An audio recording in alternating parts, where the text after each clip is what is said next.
Para hacer fotografías de fauna, al final vamos a tener que utilizar ISOs altos, porque se hace la fotografía al amanecer, al atardecer, es decir, cuando falta luz y los animales se están moviendo. Pero la pregunta es, ¿hasta dónde puedo yo levantar el ISO con mi equipo para que no me dé un ruido excesivamente grande? Pero mirad, esta fotografía está hecha a un ISO 1100 y si la vemos tiene un ruido que no se puede ni utilizar. Si en cambio esta está hecha a 25.600 y es totalmente utilizable. Así que por eso os voy a explicar cómo hacer este tipo de fotografías para poder utilizar los ISOs más altos que podamos en nuestras cámaras y así sacarle el mayor provecho. Sí, lo sé perfectamente y aquí el equipo influye mucho. Lo que pasa es que yo lo que quiero explicar es que sepáis cómo llegar al máximo con el equipo que tengáis. Soy Jorge Vilche y esto es Fanáticos por la Fotografía. Lo primero que tenemos que hacer es distinguir entre un ISO utilizable y uno no utilizable. ¿Hasta dónde puedo llegar yo con mi cámara para después poder procesar la imagen en el ordenador y que salga una imagen que tenga cierta calidad, que tenga cierta nitidez y que sea totalmente aceptable para poder trabajar? ¿Y cuándo no? También tenemos que saber que siempre se nos ha dicho que utilicemos los ISO más bajos porque es donde nos va a dar la máxima calidad. Y en cierta medida es verdad, pero el ISO no causa el ruido de nuestras imágenes. Lo que lo causa siempre es la falta de luz. Lo que pasa es que el ISO lo que hace es actuar como una ganancia en nuestras fotografías para poder sacar todo el rendimiento de esa imagen cuando tiene falta de luz y entonces se nos ve mucho lo que es el ruido en los detalles. Por lo tanto, siempre asociamos la subida del ISO con el ruido de nuestras imágenes. El primer punto y muy importante es la subexposición. Es decir, tenemos que exponer siempre bien en nuestras cámaras. ¿Por qué?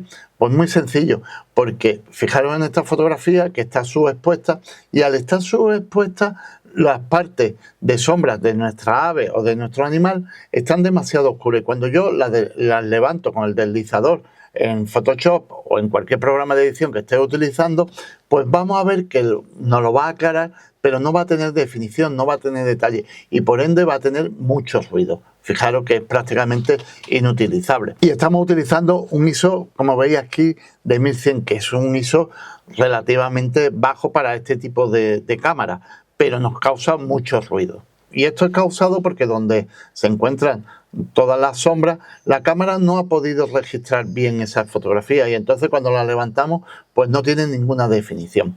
Entonces, por lo tanto, lo que tenemos que hacer es exponer correctamente. Esto nos va a librar de mucho ruido en nuestras imágenes. El segundo punto es siempre fijarse en lo que es nuestro sujeto y no en el fondo. Es decir, que nosotros podemos tener una fotografía bien expuesta, pero si nuestra ave está subexpuesta porque no ha pillado a contraluz, porque lo tenemos en una zona que está más en sombra y otras más iluminada, tened en cuenta que lo que hace la cámara es una medición y nos da una serie de parámetros de todo el escenario, al menos que lo tengamos en puntual. Entonces, por lo tanto, puede darse estas circunstancias y lo que nos interesa es que siempre salga bien expuesto el ave para después no tener que levantar las sombras del ave y que no nos salga ese ruido molestoso. Es decir, que es mejor tener los fondos sobreexpuestos o subexpuestos, pero nuestra ave correctamente. Después, a la hora de retocarlo en el ordenador, nos va a ser mucho más sencillo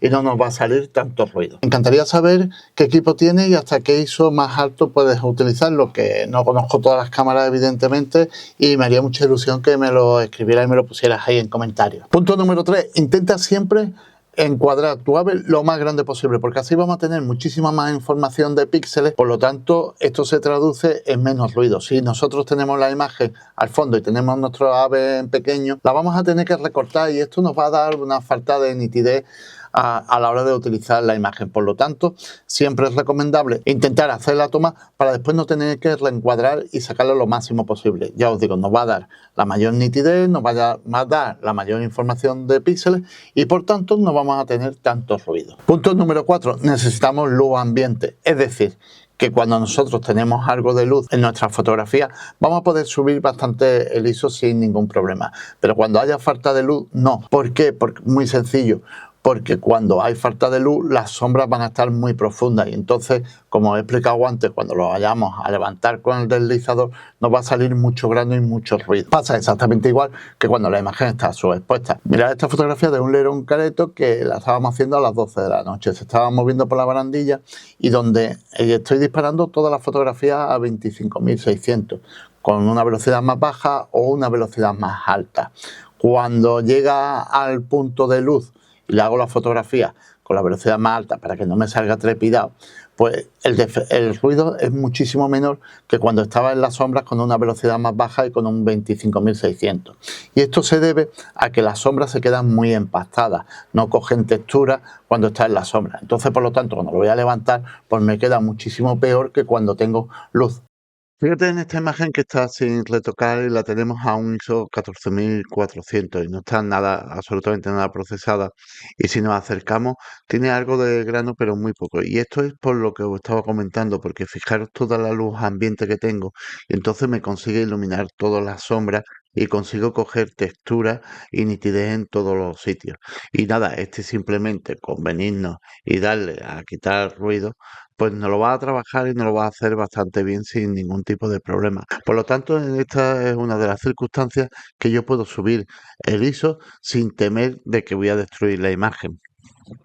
Tengamos que hacer esta fotografía y tengamos que poner un ISO muy alto, vamos a tener que buscar esas zonas de luz, ya sean artificiales o ya sean de alguna manera, para poder sacar esa fotografía. Si no, vamos a tener que bajar la velocidad todo lo máximo posible para que el ISO no sea tan alto, porque si no, nos va a dar bastante ruido. Y quinto problema es el miedo a utilizar un ISO alto y entonces bajar mucho la velocidad. Al final nos va a salir una foto movida o con trepidación y no va a tener nitidez. Por lo tanto, siempre es muy aconsejable siempre subir el ISO. Es mejor tener una foto con mucho ruido que la intentemos arreglar a una foto movida, que esa sí que no la vamos a poner a arreglar. Así que ya sabéis que para obtener el menos ruido posible en una imagen tenemos que seguir estos consejos. Lo primero es poner correctamente. Lo segundo, fijarnos de si la imagen de mi ave está subexpuesta o no está subexpuesta. Si está subexpuesta siempre la vamos a corregir y ponerla bien, aunque el fondo no salga o quemado o subexpuesto. Siempre fijarnos en nuestra ave. Tercero, vamos a intentar sacarlo lo más grande posible en nuestro encuadre y no tener después que retocar. Cuarto, siempre vamos a buscar una luz ambiente, ya sea de luces artificiales o de cualquier tipo de luz, para que nuestra imagen salga lo mejor posible. Y quinto, poner siempre una velocidad adecuada para que no nos salga movida. Así que con estos sencillos pasos y haciendo este tipo de fotografías podemos saber hasta dónde podemos llegar con el ISO de nuestra cámara, que es lo que nos interesa para después tener unas fotografías que hagamos y que podamos recuperar y que nos funcionen, no que lleguemos al ordenador y la imagen sea irrecuperable. Así que nada, nos vemos en el próximo vídeo.